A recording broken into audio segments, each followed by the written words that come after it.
Alhamdulillah, syukur saya mengambil maklum pengumuman oleh 14 Ahli Dewan Undangan Negeri Adun UMNO yang telah menyatakan penarikan sokongan terhadap kerajaan negeri. Sehubungan itu saya telah mempersembahkan pemakluman kepada Kebawah Duli Yang Maha Mulia Yang di-Pertuan Besar Negeri Sembilan berhubung kedudukan terkini sokongan Adun terhadap pentadbiran kerajaan negeri.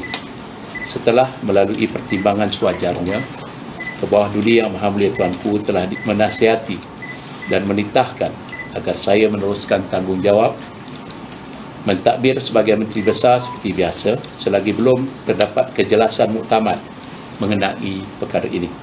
Selaras dengan peruntukan undang-undang dan undang-undang tubuh Kerajaan Negeri Sembilan, Kerajaan Negeri akan terus berfungsi seperti biasa, memastikan urusan pentadbiran berjalan lancar serta kepentingan rakyat Negeri Sembilan terus terpelihara. Segala tindakan seterusnya akan dilaksanakan mengikut lunas perlembagaan dan undang-undang yang berkuat kuasa. Terima kasih.